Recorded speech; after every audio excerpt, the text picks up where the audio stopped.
साथियों, जल्द से जल्द जुड़ जाएं,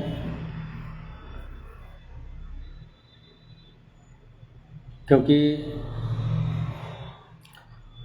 विरोधी हमेशा सक्रिय रहते हैं। वो सोशल मीडिया पर तरह तरह की बातें फैला करके आप सभी साथियों को गुमराह करते रहते हैं। हमारे साथ गोंडा में असिस्टेंट टीचर के पद पर कार्यरत हम लोगों के मित्र धमसा दिन रावत जी भी जुड़े हुए हैं और वो समाज की हर एक लड़ाई में प्रत्यक्ष अप्रत्यक्ष रूप से शामिल रहते हैं। हम मास्टर साहब को धन्यवाद देते हैं कि आप जैसे सक्रिय लोग ही रिजर्व कैटेगरी की हमेशा वकालत करते हैं, सिफारिश करते हैं। भले उसमें आपको लाभ मिले या ना मिले, लेकिन आरक्षित वर्ग की जहाँ भी बात आती है आप सभी साथी सहयोग और समर्थन करते हैं। इसके लिए धमसा दिन रावत मास्टर साहब को धन्यवाद। नरवेदेश्वर जी, रिजवान अली जी, पहले तो आप सभी साथी क्लियर कर दीजिए कि क्या मेरी आवाज़ आप लोगों तक स्पष्ट आ रही है या नहीं आ रही। नरवेदेश्वर जी क्लियर करिए। संघर्षों के साथी हैं, पहले दिन से लड़ाई में साथ रहने वाले साथी हैं नरवेदेश्वर जी।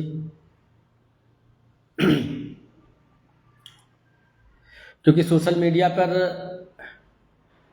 2-4-5 दिनों से कुछ ज़्यादा ही विरोधी सक्रिय हो गए हैं और वो गुमराह कर रहे हैं हमारे साथियों को। तो इसलिए पर्सनल किसी को न जवाब दे करके ये हुआ कि लाइव के माध्यम से आप सभी के बीच जो भी बातें हैं, जो भी कुछ फर्जी डिस्प्यूट आप सबके सामने लाया जा रहा है वो डिस्क्लोज कर दिया जाए।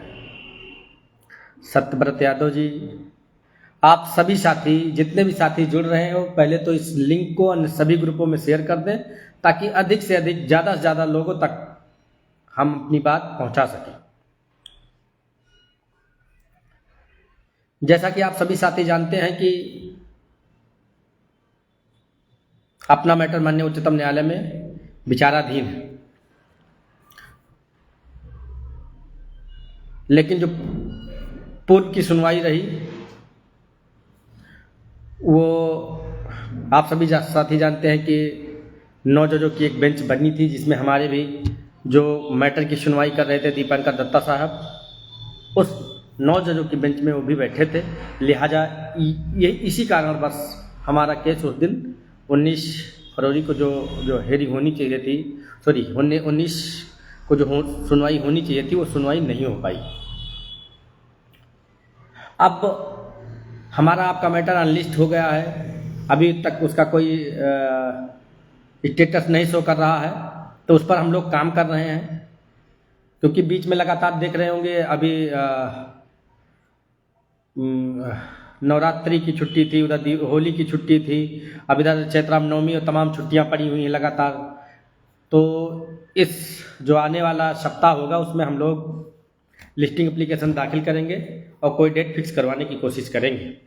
ऐसा नहीं है कि हम लोग उस पर काम नहीं कर रहे हैं, हम लोग उस पर काम कर रहे हैं और जितनी जल्दी हो सके मैटर हमारा जो है कि सूचीबद्ध हो, जिससे सुनवाई कंटिन्यू हो सके। क्योंकि अभी आप सभी साथी जानते होंगे कि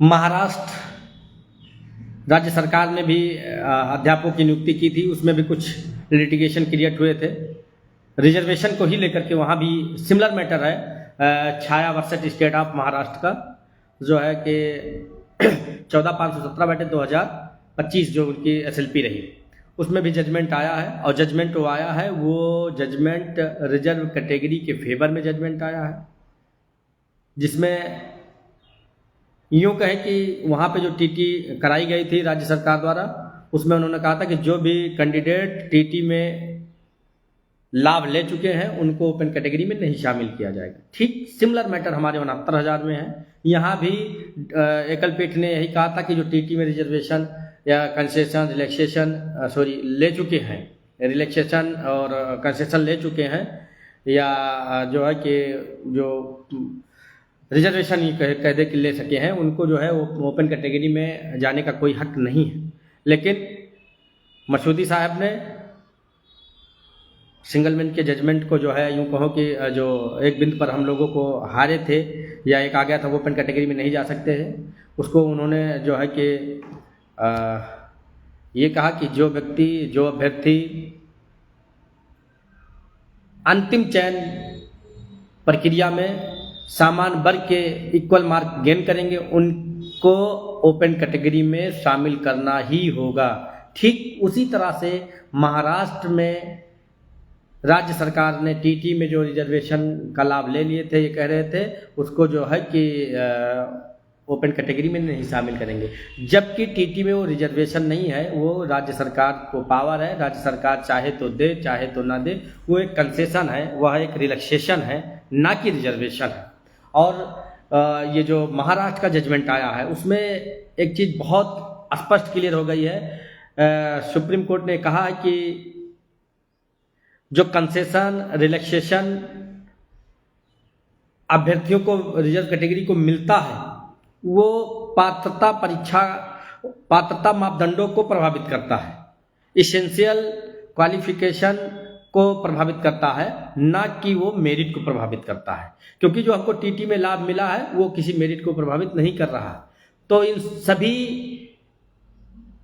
जजमेंट जो माननीय सुप्रीम कोर्ट से अभी हाल ही में जो आए हैं ये हमारे 69,000 के सेम मैटर है और ये जजमेंट भी कोर्ट किया जाएगा। जिस प्रकार से हम लोग अभी तक जितेंद्र सिंह, विकास सांखला, जी करण कुमार, जितेंद्र सिंह, तमाम जो जजमेंट थे जिससे हम लोग सुरक्षित थे, हम लोग उससे कवर्ड थे, अब एक जजमेंट हमारे फेवर में एक आ गया और Chhaya and others versus state of Maharashtra का भी, उसमें भी स्पष्ट बात कह दी गई है कि रिजर्व कैटेगरी में जो अभ्यर्थी हैं अगर वो ओपन के इक्वल मार्क लाते हैं तो उनकी काउंटिंग, उनकी गिनती ओपन कैटेगरी में होगी, ना कि रिजर्व कैटेगरी में होगी। और ख़ास बात ये है कि जो महाराष्ट्र सरकार ने नोटिफिकेशन निकाला था उसमें उन्होंने रिजर्वेशन का कहाँ इम्प्लीमेंटेशन करेंगे वो सारी बातें नहीं डिस्क्लोज की थी, लेकिन हमारे 69,000 में जो जो गाइडलाइन आती रही स्टेप वाइज वो सारी बातें राज्य सरकार डिस्क्लोज करती रही कि मैं कहाँ पर रिजर्वेशन दूंगा, किस स्टेज पर दूंगा। टीटी पास करने के बाद में कोई क्लेम नहीं कर सकता, एटीआरई पास करके कोई क्लेम नहीं कर सकता कि जो है कि हमको नियुक्ति दी जाए। उन सभी स्टेजों पर वहाँ पे उनका नोटिफिकेशन साइलेंट था, फिर भी सुप्रीम कोर्ट ने रिजर्व कैटेगरी के कैंडिडेटों को ओपन कैटेगरी में माइग्रेट करने के लिए, ओवरलैप करने के आदेश दिए। क्यों? क्योंकि ये राइट है हम लोगों का कि जो रिजर्व कैटेगरी के कैंडिडेट होंगे अगर वो ओपन के इक्वल मार्क गेन करते हैं, ओपन के इक्वल क्वालिटी पॉइंट लाते हैं, तो उनकी काउंटिंग ओपन कैटेगरी में होगी, ना कि रिजर्व कैटेगरी में होगी। यही गलती राज्य सरकार उत्तर प्रदेश की है कि जो हमारे रिजर्व कैटेगरी के मेधावी अभ्यर्थी थे जिन्होंने टीटी में जिनके ओपन रिजर्व कैटेगरी में क्वालिफाई हुए हैं उनको ओपन कैटेगरी में नहीं ले गए हैं, जिसके कारण से हम और आप आज बाहर। खैर वो दिन अब दूर नहीं है क्योंकि मैटर पार्ट 3 है। राज्य सरकार की थोड़ा दुष्टता की वजह से मामला थोड़ा लिंगर ऑन चल रहा है। हम लोग अभी तक अधीर नहीं हुए, आगे भी अधीर नहीं होंगे। जो भी समय लगेगा उस पर हम लोग इन लोगों से डटकर मुकाबला करेंगे, ना कि ये लोग चाहें कि अब हम लोग वहाँ से होपलेस होकर के या किसी तरह से जो है कि हार मान लेंगे। खैर मुद्दे की बात यह है कि जितने भी जजमेंट सुप्रीम कोर्ट से आ रहे हैं वो रिजर्व कैटेगरी के फेवर में है, क्योंकि बेसिक में और उत्तर प्रदेश रिजर्वेशन पॉलिसी में सभी में स्पष्ट लिखा हुआ है कि जो अभ्यर्थी रिजर्व कैटेगरी में वही अभ्यर्थी रहेंगे जो ओपन के इक्वल मार्क नहीं ला पाएंगे जब अंतिम चयन प्रक्रिया होगी। ये सारी बातों को बहुत दिनों से आप सभी लोग सुन रहे हैं, जान रहे हैं, बहुत अच्छे से भली भांति इन बातों से परिचित हैं। तो इसलिए कि हम ये कह सकते हैं कि आलोक आराधे साहब और नरसिम्हा साहब ने जो सुप्रीम कोर्ट का एक जजमेंट दिया है छाया एंड अदर्स का, वो हमारे जजमेंट पर ये यूँ कहे कि मोहर लगा दी है कि जीत की गारंटी दे दी है कि मसूदी साहब का जो जजमेंट है वो एज ए रामचंद्र मौर्य जैसे ये भी अपहेल्ड ही हो जाएगा और आने वाले समय में मील का पत्थर साबित होगा। साथियों, जीत तो हम लोगों को मिल ही जाएगी, लेकिन जीत किस रूप में मिलेगी इस पर गंभीरता से हम लोगों को जो है कि काम करने की जरूरत है, और कितनी जल्दी जीत मिले इस पर भी हम लोगों को कंसंट्रेट होने की जरूरत है, जिस पर हमारी टीम, हम सभी साथी मिल करके लड़ाई लड़ रहे हैं और हर एक कदम पिछले कदम से बेहतर हो उसी में हम लोग प्रयासरत हैं। साथियों, कुछ दिनों से हमारे बीच के साथियों को गुमराह किया जा रहा है कि सुशील कुमार भास्कर की ये आईए वापस ले ली गई है। अब ये बताइए हमारे बुद्धिजीवी साथियों, संघर्षशील साथियों, ये समय है आइए वापस लेने का। जब हम नौकरी के नजदीक पहुंच जाएं, उस स्टेज पर आइए वापस लेने का कोई सवाल बनता है? आप सभी साथी खुद ही सोचिए और उसका उत्तर दीजिए। सभी साथी समझते होंगे कि यह संभव नहीं है, ये विरोधियों की चाल है। जो विरोधी गुमराह करने वाले होते हैं ताकि इन साथियों का मनोबल कमजोर हो। जैसे हमारे साथियों के मनोबल कमजोर होंगे, टीम उतनी ही कमजोर होती जाएगी। इसलिए हम उन सभी साथियों से निवेदन करेंगे, जो टीम द्वारा बातें आप तक साझा की जाती है उसी पर ध्यान दीजिए, किसी अन्य लोगों की बातों पर ध्यान मत दीजिए। हमारी आईए जो फाइल हुई थी, पहले 4 आईए फाइल हुई थी 24/9/2024 को। जो आईए नंबर है, जो साथी जानते होंगे, देखते होंगे, वो सुप्रीम कोर्ट की साइड से डायरी नंबर 38,554/2024, SLP नंबर 21,273/2024। चाहे आप डायरी नंबर से सर्च करेंगे और चाहे आप SLP नंबर से सर्च करेंगे, दोनों से आपको मिल जाएगा। तो जो हमारी 4 आईए फाइल हुई थी 24/9/2024 को, वो सब SLP से कनेक्ट हैं, शो भी कर रही हैं। आप सभी साथी चाहें तो देख भी सकते हैं। अब उसमें जो PDF हम लोगों ने सर्कुलेट किया था, भेजा था, आप लोगों तक पहुंचाया था, उसमें एक योगेश कुमार वर्मा के नाम से है। अच्छा, योगेश कुमार वर्मा के नाम से है, एक नेहा यादव के नाम से। तो योगेश कुमार वर्मा वाली जो PDF आप सभी साथियों के बीच में है, वो सुशील कुमार एंड अदर्स की है, और जो नेहा यादव के नाम से है वो भास्कर सिंह यादव एंड अदर्स के नाम से है।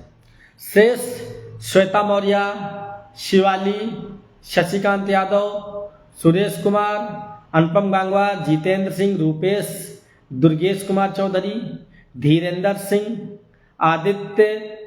आदित्य कुमार, ये सभी, ये जितनी भी हम लोग बता रहे हैं, ये कोर्ट लीगल टीम ने ही इन्हें फाइल किया है। और जो भी आईए फाइल है नहीं है, उससे हम लोगों से कोई मतलब नहीं, उसको कोर्ट लीगल टीम ने नहीं फाइल किया। आप सभी साथी साइट खोल ले, देख ले, जो आईए नंबर सीरियल नंबर 23, 24, 25, 26, चारों आईए जो फाइल हुई है वो योगेश वर्मा, नेहा यादव, श्वेता मौर्य और शिवाली। अब उसमें यह है कि योगेश वर्मा वाली जो है वो सुशील कुमार एंड अदर्स की है, नेहा यादव जो है वो भास्कर सिंह यादव की है, और सारी चीजें, सारी बातें सबके समक्ष डिस्क्लोज है, सब क्लियर है। उन बातों को लेकर कुछ हमारे विरोधी साथी बता रहे हैं कि सुशील ने, भास्कर ने आईए वापस ले ली। ये कोई भी मंदबुद्धि व्यक्ति होगा वो भी समझता होगा कि मामला फाइनल होने जा रहा है, कि यहाँ आईए वापस लेने का समय है। तो इन विरोधियों से सावधान रहिए। कोई भी आईए टीम ने अभी तक वापस नहीं ली है। जितनी भी आईए टीम ने फाइल की है, सभी पर वो अपने सीनियर काउंसिलों के माध्यम से उस पर बहस कराएगी और उन्हीं पर ही जजमेंट कराने की कोशिश करेगी। बाकी जो अन्य हमारे विरोधी साथी हैं वो अपना विरोध इसी तरह से करते रहें, साथियों के मन में भ्रम पैदा करते रहें, लेकिन हमारे साथी इतने मैच्योर हैं, इतने सेंसिटिव हैं, इतने बुद्धिजीवी हैं कि आपके बहकावे में नहीं आएंगे। सिर्फ आज की डेट में सिर्फ इतना सा मुद्दा है कि किस तरह से हमारा मैटर सूचीबद्ध हो, उस पर कोई डेट फिक्स हो, टाइमिंग फिक्स हो और आर्गुमेंट कंटिन्यू होकर के ये मैटर डिस्क्लोज जो है मैटर क्लोज हो। आज का मैटर सिर्फ इतना सा है। और जो साथी जिनको लगता है कि टीम काम नहीं कर रही है, उन साथियों का भ्रम है। वो साथी शायद हम लोगों के साथ पहले से नहीं जुड़े होंगे, क्योंकि 2020 का मैटर है, आज 6-7 साल हो रहा है। उसमें हम लोग तत्परता के साथ में कितना बेहतर से बेहतर हो सके उस पर हम लोग काम कर रहे हैं। इस पे किसी भी साथी को मतलब चिंतित होने की या भयभीत होने की ज़रूरत नहीं है। आज की स्थिति में सिर्फ इतना सा है कि मामला कैसे हमारा लिस्ट हो और आर्गुमेंट कैसे कंटिन्यू हो उस पर। अगर इसके अतिरिक्त किसी साथी को कोई भी सवाल, कोई भी प्रश्न हो तो वो पूछ सकते हैं। आईए को लेकर के जो साथी ये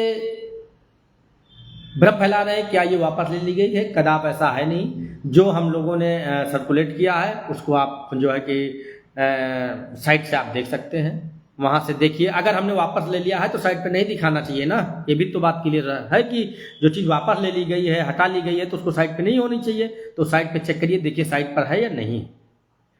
एआई का ज़माना है, तरह तरह की एडिटिंग करते रहते हैं। जिनके पास कोई काम नहीं होता है वही लोग ये सब करते रहते हैं। खैर, उनको उनके हाल पे हमें छोड़ देना है, उन पर हमको ज़्यादा ध्यान देने की ज़रूरत नहीं है। हमको इस बात पे ध्यान देने की ज़रूरत है कि सुनवाई कब से शुरू होगी, कितनी जल्दी सुनवाई शुरू होगी, उसका अधिक से अधिक लाभ हम सभी साथियों को कैसे मिलेगा, इस पर ध्यान देने की ज़रूरत है।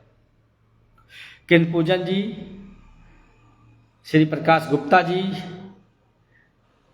आप सभी साथियों के दिमाग में अगर किसी प्रकार का कोई सवाल हो तो पूछ सकते हैं। मेरा ये मानना है कि होल स्टूडेंट, होल अभ्यर्थियों के दिमाग में यही एक सवाल होगा कि मुकदमा कब लिस्ट होगा, कब सुनवाई उस पर प्रारंभ होगी। तो आप सभी साथी धैर्य रखें। मे बी अप्रैल का फर्स्ट वीक जो है मिसलेनियस डे है, नेक्स्ट वीक में हमारी हियरिंग होने की संभावना है। लेकिन हम लोग कोशिश करते हैं कि पहले ही उस जो है लिस्टिंग एप्लीकेशन फाइल करा देंगे और कोई डेट उस पर फिक्स करा देंगे, क्योंकि लिस्टिंग एप्लीकेशन फाइल होने के बाद में कोई डेट ही फिक्स होनी है। तो इसलिए कोशिश अपनी है कि जल्द से जल्द लिस्टिंग एप्लीकेशन फाइल करा करके और कोई डेट उस पर फिक्स कराई जाए। हनीफ जी, प्रमोद कुमार चौरसिया जी, कोई और सवाल पूछना चाहता है तो वो पूछ सकता है। और आप लोग अनावश्यक, जब तक टीम कोई बात नहीं बताती है, आप अनावश्यक परेशान होने लगते हैं। दूसरों के कहने सुनने पर आकर के जो है कि एक कहावत है कि कौवा कान ले गया, तो कान नहीं चेक कर रहे हो, कौवा की तरफ भागे हुए हो। आप एक बार देखो तो उसमें जो डायरी नंबर है, एसएलपी नंबर है, साइट पर जो जानकार हो उनसे आप खुजवा लो, दिखवा लो, सारी चीज़ें मिलेंगी। खैर, लाइव आने के पीछे सिर्फ इतना सा उद्देश्य था कि जो आइए वापस ले ली गई संदर्भ में है, हमको जो बातें थी, टीम की जो बातें थी आप तक पहुंचा दी गई है। एक बार पुनः बता दिया जा रहा है कि टीम ने अभी तक जो फाइल की थी आइए, वो आइए कोई भी वापस नहीं ली गई है और वापस लेने का कोई सवाल भी नहीं बनता है कि वापस ले ली जाएगी। मामला फाइनल होने जा रहा है, आइए वापस लेने का समय है। ऐसा विरोधियों के द्वारा जो भ्रम फैलाया जा रहा है वो गलत है, मिथ्या है, फेक है। हमें लगता है कि किसी का कोई सवाल है नहीं, बस सवाल इतना सा है, आप सभी साथी के दिमाग में यही है कि कितनी जल्दी मैटर सूचीबद्ध हो और सुनवाई प्रारंभ हो सके। तब तक के लिए आप सभी साथी धैर्य बना के रखें, स्वस्थ रहें, मस्त रहें। हमारी टीम बड़ी ईमानदारी के साथ में काम कर रही है। जल्द ही उसका सकारात्मक परिणाम आप सभी के बीच, आप सभी के साथ साझा किया जाएगा, क्या हो रहा, कैसे हो रहा है। और लिस्टिंग एप्लीकेशन जिस दिन फाइल होगी वो भी सारी चीज़ें आप सभी के बीच जो है सार्वजनिक कर दी जाएंगी। ऐसा नहीं कि हम लोग हवा में काम कर रहे हैं, हम लोग जो है धरातल पे काम कर रहे हैं और अगर छुट्टी ना होती और मिसलेनियस डे ये सब ये नहीं होता तब तक लिस्टिंग एप्लीकेशन मूव करा दी गई होती। खैर, तब तक के लिए आप सभी साथी धैर्य बना के रखें, स्वस्थ रहें, मस्त रहें। आप सभी जुड़े सभी साथियों को चैत्र रामनवमी की बहुत बहुत बधाई और शुभकामनाएं। जो भी साथी अभी तक किन्हीं कारणवश लाइव में नहीं जुड़ पाए हैं उनको जो है कि ये लिंक अन्य सभी ग्रुपों में भेज करके उन तक बातें पहुंचा दी जाए, ताकि जो उनके अंदर या उनके दिमाग में जो भ्रम हम विरोधियों द्वारा फैलाया जा रहा है वो भ्रम दूर हो सके। बहुत बहुत धन्यवाद, बहुत बहुत आभार। जैसा ज़रूरत पड़ेगी, जैसी परिस्थितियां होंगी, आप सबके बीच पुनः जो है लाइव के माध्यम से जुड़ करके सारी चीज़ें सार्वजनिक की जाएंगी। हमारी पहली कोशिश ये है कि लिस्टिंग एप्लीकेशन मूव करा करके डेट को फिक्स करा करके आर्गूमेंट्स यूँ कहें कि जो है कि हेयरिंग कंटिन्यू कराई जा सके। बहुत बहुत धन्यवाद, बहुत बहुत आभार। सभी साथियों को नमस्कार।